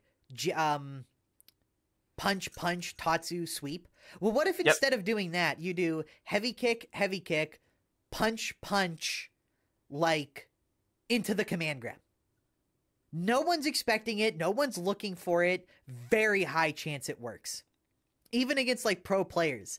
I've seen some cheeky Daigo clips on like Yoga Flame or like the Street Fighter place on YouTube where he'll just purposely drop a combo to go for that reset because like if it counter hits, dude, it does like 3,000 damage.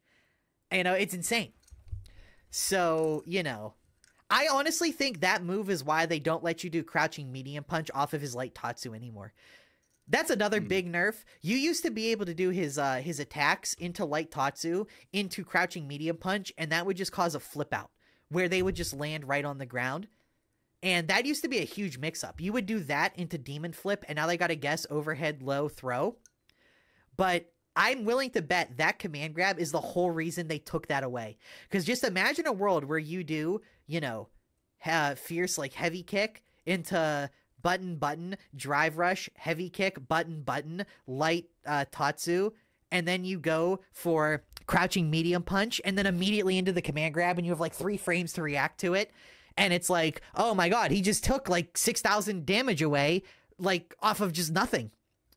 I think Capcom wanted to avoid that timeline. Yeah, that's the bad ending. But they also nerfed Air Fireball again. You know, they've been nerfing that thing ever since fucking Third Strike, dude. It's still good. Yeah, it's still pretty good. But Akuma gained a lot from the drive system, though, I will say. Akuma having a parry is fucking scary. Because he makes best use of perfect parry. I think he has the most damaging perfect parry combos in the game. On top of having super good corner carry with heavy Tatsu ender, like, it's scary to get parried by him. Because, you know, he's going to do, like, fucking, what? He's going to do, like, medium into, like, light Tatsu into heavy Tatsu, carry you 60% across the screen and do, like, 2,000 damage. And it's like, well, damn, I don't want to experience that. All right, Bisoni. I don't think he's an S tier character. Okay. Where would I put the Bips? I'm trying to think. Maybe top of A. I'll say. Yeah, I mean, well, I guess we could talk about the positives. Obviously, he's Marissa, but better, pretty much. He's got a lot of his things. I don't know. He's kind of got a lot of stuff that he needs to deal with. Like, if you get hit at all, your mind goes away. You I don't think scissor kicks are as good as people were saying it was when he came out, but I still think that he's strong. I don't have a more elaborate opinion other than that. All right, I think Bison is low end of S tier. Mm. I think people do what people do, and they're massively overreacting because he is a scrub destroyer. Scissor kicks, you can just perfect parry them. And that basically ruins the character. Psycho Mine is nowhere near as good set play as people thought it was going to be, because it takes like 5 seconds to blow up, and you just have to jab him once, even if it trades and you're out. So it's really hard. Like, look, if you don't believe me, do me a favor. Look at videos day one of people playing Bison on like the Yoga Flame channel, and you'll see that mine going off all the time. Bro, I have watched every single day. I watch like 10 of these videos, especially with my friend here, where it's just people playing the game like legend rank stuff. I haven't seen a Bison mine go off in game or in a video in like a week. Like, it just doesn't happen like that. I can't believe I'm saying this. I actually think Bison needs a buff in that regard. I actually think Psycho Mine needs to go off like 2 seconds quicker. Or at least he needs a way to make it go off faster. Because like, if you want to lower his damage a bit, if you want to nerf Scissor Kick a bit, that's fine. But you gotta give him something. Yeah. Like, you gotta give him something. If you nerf Scissor Kick on this character, like, he goes down to B tier. Scissor Kick is one of the only things keeping this man in the game. His stand medium kick is crazy. His scissor kick is crazy. But like, here's the thing, man. He doesn't have a reversal. That's a big problem. His only defense is drive reversal. Does have a good anti-air, really? Yeah, I mean, Crouch Fierce Punch is pretty okay, but it's okay, but it's not. The only thing good about his anti-air game is that he can go trade with you, medium punch in the air, and combo off of it. But that's pretty risky. Like, his anti-air game is on the weaker side. He has literally no defense. This character is 100% offense and 0 defense. And characters like that, basically it's the same thing as Street Fighter V. He's just worse Street Fighter V Bison, basically. Like, you don't... How do I want to word this? He doesn't keep you in a block stun for 20 seconds, basically, like he did in Street Fighter V. Like, you can parry out. Parry hurt this guy a lot. It really did. And people complain about his stand heavy punch being plus, by the way. Who gives a fuck? It is so long range, you can't do anything after it. Like, what? You can't do anything with the plus frames. Also, Psycho Crusher... Oh, sorry. I was thinking of parry and Psycho Crusher. You can definitely... There's counterplay to Psycho Crusher as well. Well, Psycho Crusher, if it isn't EX, is fucking minus. Like, I will say that is one good thing about Bison, is that he can just YOLO EX Psycho Crusher you. But it's a lot like Honda's Headbutt. And it's just going to get worse and worse as time goes on. And if Bison's constantly doing brain dead pressure into scissor kicks, people are going to learn to perfect parry it. And that's going to destroy his offense. I'm just basically saying, give it a few months, and I bet Bison will not be seen as, like, the de facto... There are so many people on Reddit that are pissing, shitting, crying, vomiting, and coming at the same time about this guy. They're like, oh my god, he does button, button, button, scissor kick, button, button, button, scissor kick, and there's nothing I can do. And it's like, really, dude? Like, what are you? Like, are you like an iron rank player? You know, it's like... But, yeah. I think we need more time on Bison. Yeah. And I think Bison is going to be worse the better you get at the game. I don't see Bison having any tools that scale well that aren't just knowledge checks. Bison is basically E Honda if E Honda didn't suck. That's kind of how I feel about him, honestly. No, I can see the resemblance for sure. Because no, seriously, like what is the difference between doing EX Psycho Crusher mid-screen to get in versus doing Headbutt or Butt Slam to get in? They both lose to parry. You know, they both suck if you're good at the game. You can neutral jump it, you can parry it. Like, the same way that you counter Honda is the same way you counter Bison a lot of the time. It's just, Bison is what Honda could have been, you know, if Honda was better. Basically, be careful asking for Honda buffs because you might just get another Bison. Yeah, but way more brain dead and easy to play. So he'll just everyone will play Bison instead. Also, Or I don't Honda. buy into the whole Bison does too much damage because Bison only does crazy damage if he knocks you down in the corner with a Psycho Mine on you. And that is such an incredibly specific scenario that I'm sorry, but if it's happening to you consistently, you probably just suck. Like, if you play a 1st to 5 against Bison, it might happen once, maybe twice. If it's happening like 5 or 10 times on you, that seems like a skill issue. You know, that is not, like, he needs to have level 3. He needs to not be in or near burnout. And, you know, he needs to have half of his drive gauge. He needs to have his level 3, and he needs to have you in the corner, and he has to knock you down with a Psycho Mine and, like, hit a jump in. Like, yeah. I think it's very easy to kind of chimp out and like your monkey brain turns on when you see a clip on fucking Twitter or something where a guy's in the lab and he does like 8k damage in a combo. But how often is that really gonna happen? Like hold on. Here's the thing. It's possible for it to happen. I've seen it happen a few times in games. Like, it's easy and realistic enough that it can happen. But it might happen like every 1 out of 10 games, you know? And it's not enough to the point where it's like a huge problem. Because here's the thing. He's got to corner you first off. And his corner carry is really good, actually, if he goes into EX Scissor Kick, Stand Fierce Punch level 1. He's got like Rashid level corner carry. But unlike Rashid, who only has to spend 1 drive gauge to do it, he has to spend 1 bar of meter to do it. So, you know... Like, I guess he can always just do EX Scissor Kick into, like, Psycho Crusher. That'll carry you pretty far. But again, it's not corner to corner. And if he goes for that setup, then he can't place the mine on you. So it's like he has to choose. Does he want us to get you in the corner, or does he want to get the mine on you? So this means he's got to, like, let's actually realistically try to lay out how he would do that crazy damage to you. He's got to hit you in neutral. Then he's got to convert that into EX Scissor Kick, into Psycho Crusher. Then he's got to do like Jab, Psycho Mine. Then he's got to do, which by the way, you don't even have 8k HP at this point. The only way for him to get one of those crazy ass combos on you is if you go into round 2 with level 3 and like he instantly gets a Psycho Mine on you, like Jab, Psycho Mine at round start, then like you somehow end up in the corner. I'm just saying, like, the more you lay it out, the less likely it sounds, you know, because it's like, you got to have that much HP in the first place. I will say, to be fair, though, it does give Bison round-ending potential off of nearly any button if he does corner you in the second round. And that's really scary.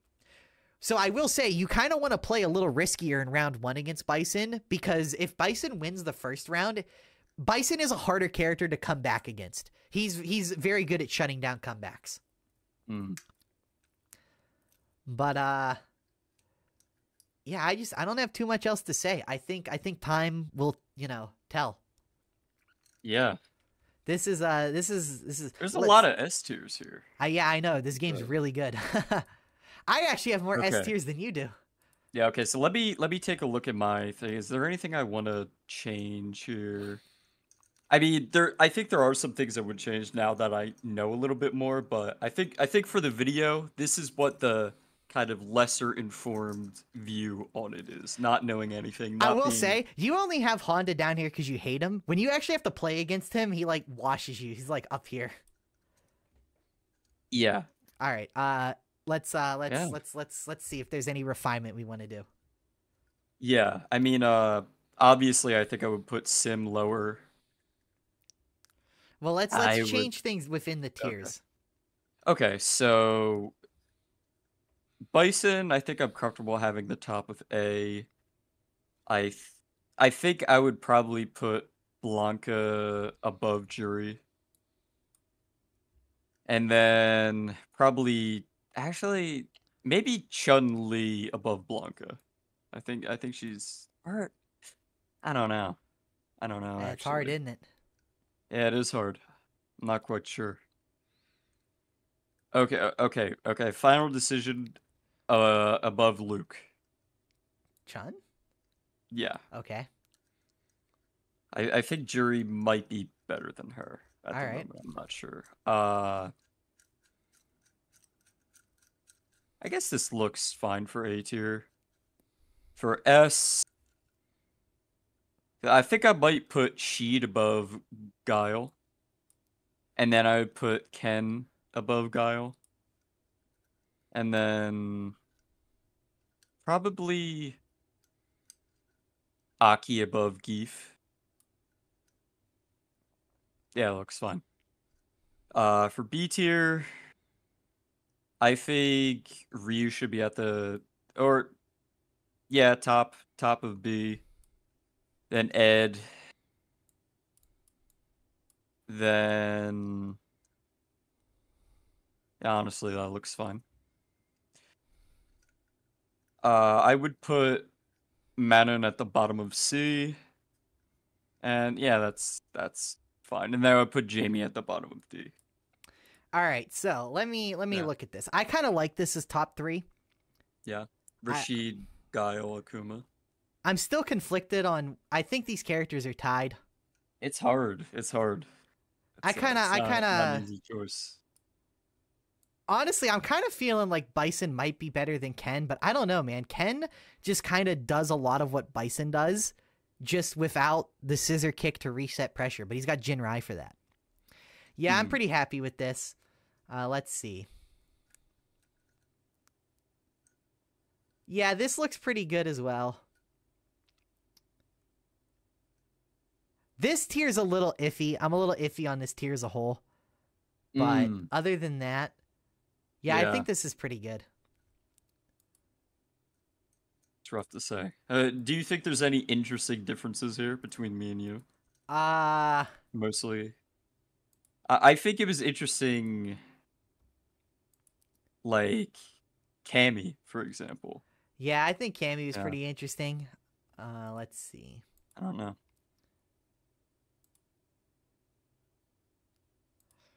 I don't think it's that far off. I think it's. I did learn a lot about Ed.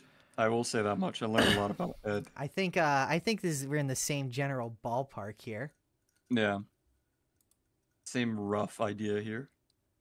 Yeah, I think that looks good to me. All right. Well, I'm gonna stop recording now.